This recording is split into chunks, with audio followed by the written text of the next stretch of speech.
Happy Thanksgiving. It is Thursday morning. I hope your day is full of food, football, family, fun. Whatever it is you do on Thanksgiving, I hope you have an amazing day. Take lots of pictures, make lots of memories, and it is nothing but joyful and fun. I do want to highlight a conversation I had yesterday. I think it was yesterday with Beth Traverso about this weekend being the best weekend of the year to write disrespectful offers. I believe this to be true and now have evidence. I want to shout out Forrest. Forrest is a member of my school community, and he let us know about a deal that he just locked up. Here's the story behind the deal. And again, congratulations, Forrest. Let me know when it closes. And of course, I will send you a card. So Forrest finds an opportunity in his buy box. The list price is $199,000. Unfortunately, $199,000 does not work for Forrest. It does not produce a great deal. So Forrest lets that property sit on the market a while. And then when the time is right, he writes his first offer. His first offer is $171,000 with $21,000 in seller credits. Net to the seller, that is $150,000. Again, remember, listed for $199,000. So I wanted to shout out Forrest for writing a 25% below list price. I would put that absolutely in the category of disrespectful. I think a disrespectful offer is somewhere between 20 and 30%. Again, very different, very markets. Know your markets. Blanket statements are hard. So again, do the work, do your area, all of that. The buyer sees this net 150 and says, no, thank you, Forrest. The buyer does decide to counter and basically says, you know what? I'll give you most of what you want, but not all. What do I mean? The buyer counters and said, I will give you 171, which was the offer price, but zero seller credits. So in theory, the seller takes it from 199, does not give Forrest 150, but does say, you know what? Let's get this thing done at 171. To which Forrest says, no, thank you. That doesn't work. That's not a great deal for me. So Forrest lets some time go by, writes up a second offer, realizing that the seller wasn't very interested in seller credits. Instead of writing an offer that was combined net 150, Forrest writes 156, no seller credit. So in theory, Forrest came up $6,000. At which point, crickets. Nobody's responding. About a day later or so, the agent texts back, says, seller accepts 156. You made a good deal. I would argue he made a great deal, but why quibble about words? Comma, timing is everything. You can't make this stuff up, folks. I've been doing this a long, long time. I know what I'm talking about.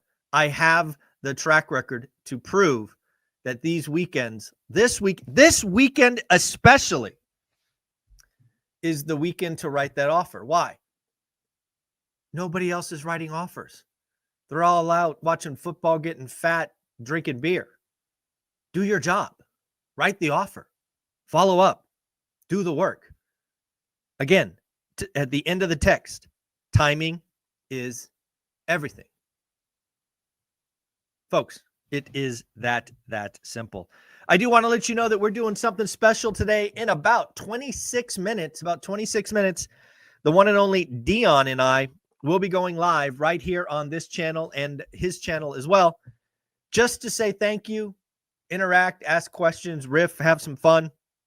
I hope to see you there. It'll be about an hour. I do have a quick call at 9, so it'll be about an hour. If you want to come, stop by, ask us questions, say hi. We will be there for it. We will enjoy it, and just a great way to give back. I do want to talk about a concept of a live-in flip. and maybe we will have this conversation with Dion in about 25 minutes. I think a live and flip is a strategy of real estate investing that not enough people do. Now, in fairness, kind of like house hacking, it's not a strategy you would probably want to do with little kids. I mean, come on. Who wants to live in a dustbin for 2 years if you have little kids? But hey, if you're like myself and Olivia, you are, empty nesters. If you are perhaps younger and you haven't yet started that family, a live and flip is perhaps one of the most tax efficient strategies out there. So what is a live and flip? Live and flip basically means you buy your owner occupied home, get the best rates, low down, you know the drill. However, you buy a fixer upper.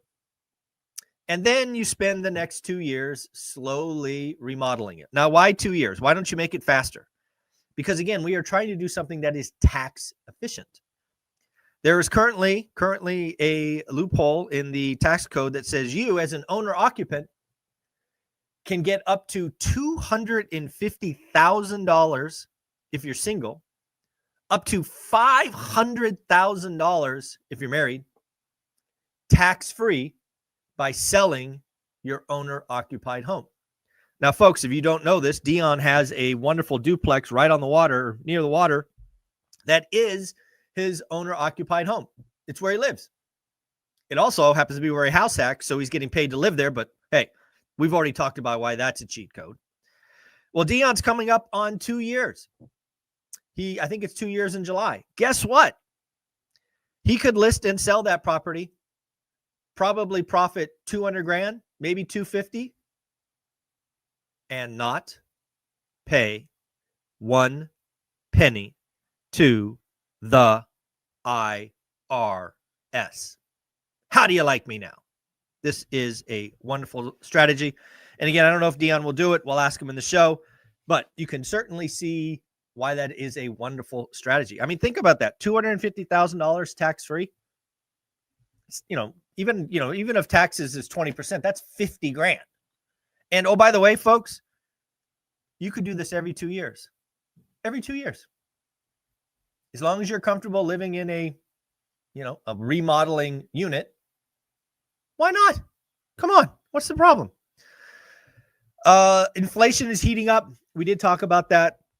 Again, if you follow this channel, for several months now, we have been looking at what's called the base effect. We have been pointing at the October numbers reporting in November as being a problem. We saw a huge opportunity for them to increase, so we were not surprised. Again, remember, we have these conversations usually on Sunday with Mr. Dan Bird. The inflation reading starting January through April should get very easy. Now, what do I mean by that?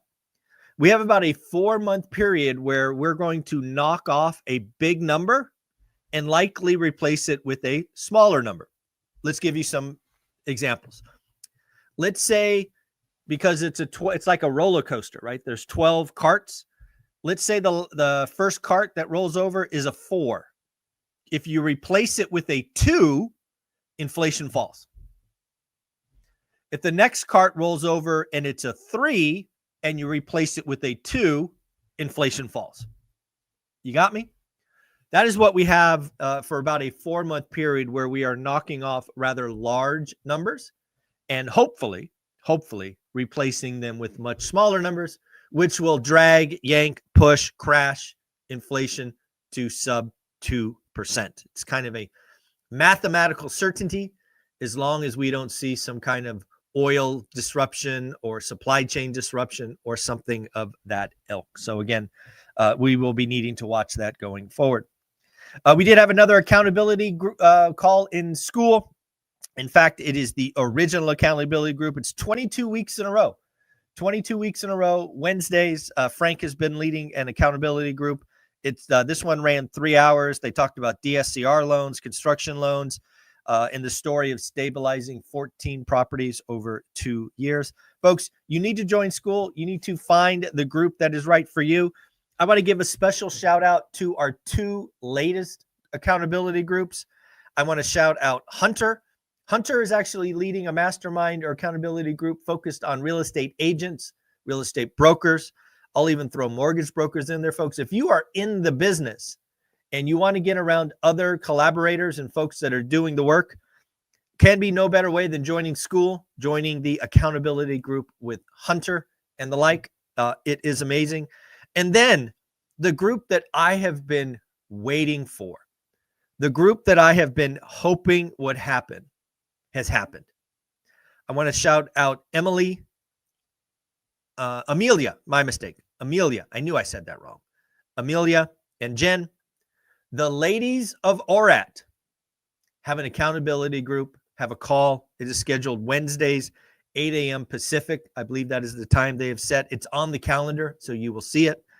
I think it is so wonderful that the ladies of ORAT, Amelia and Jen, have stepped up and said, hey, we want to co-run this together. We want to put out something in there for the ladies of ORAT because there are so many.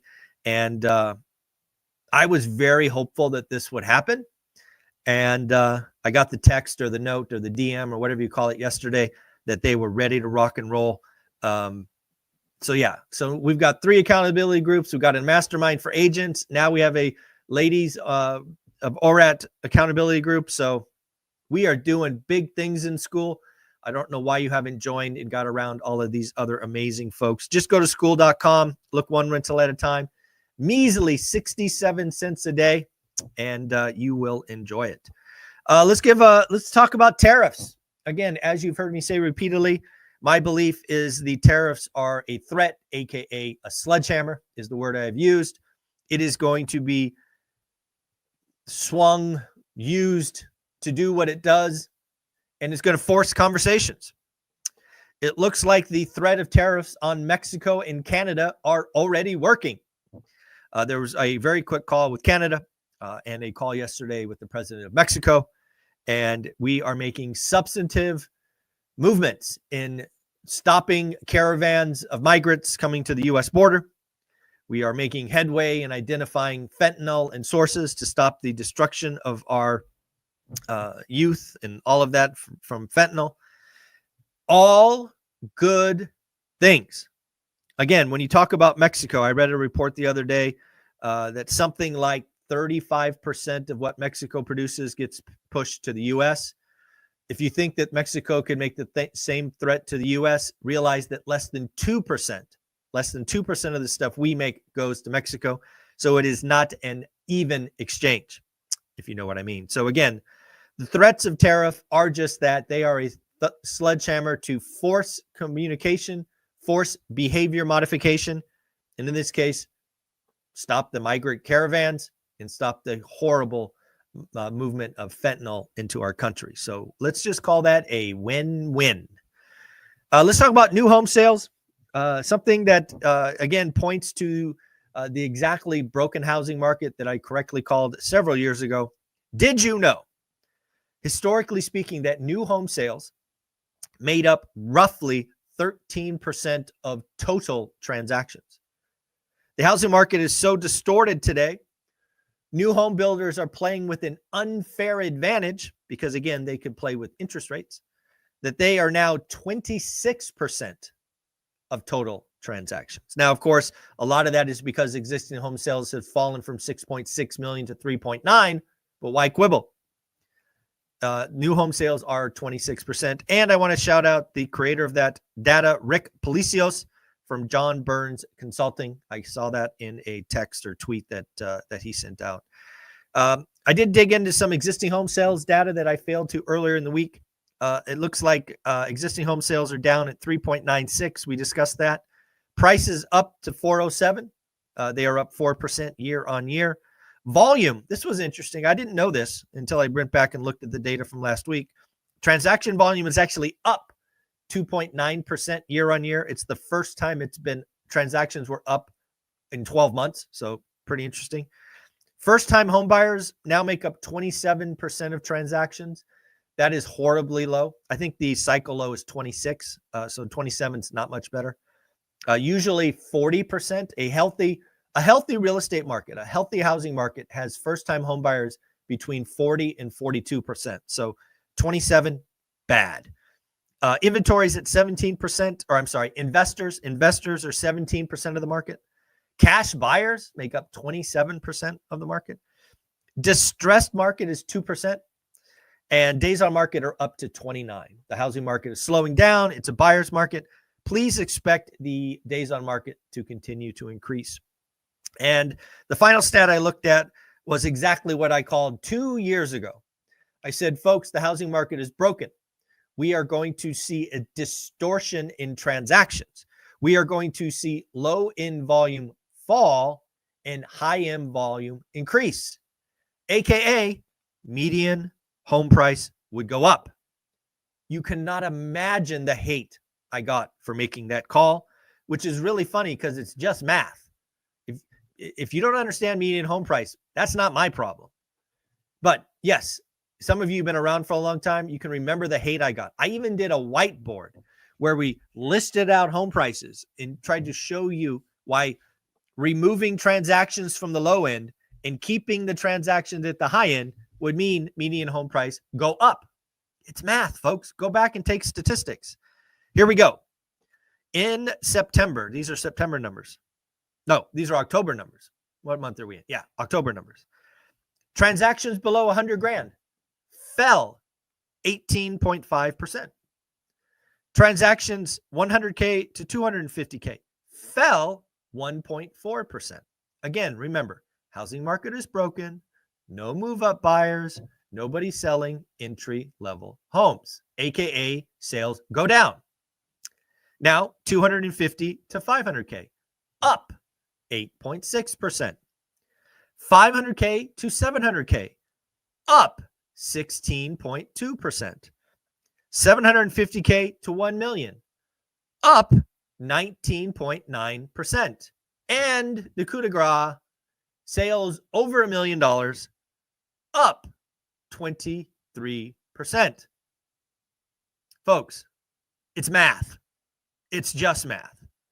This is why the housing market is broken. The low end is not transacting. The high end is. If you take total volume from 6.6 to 3.9, you have more high end than low end. Median home price go up. I told you this was going to happen. You didn't believe me. Oh, well. All right, folks, I look forward to doing this live stream with Dion here in a few minutes. Please do me a favor. Buy your tickets to our Vegas event. It is selling out fast. We are now under 80 days away. We are less than 80 days away for an event that I've been planning for 6 months. You can go to Eventbrite, get your tickets there. General admission VIP. We are more than 50% sold out and selling out fast. No extra tickets this year. Sorry, if you miss it, you miss it. Get your tickets, secure your seat, get in the room with these amazing folks. I promise you won't regret it. Happy Thanksgiving. Later.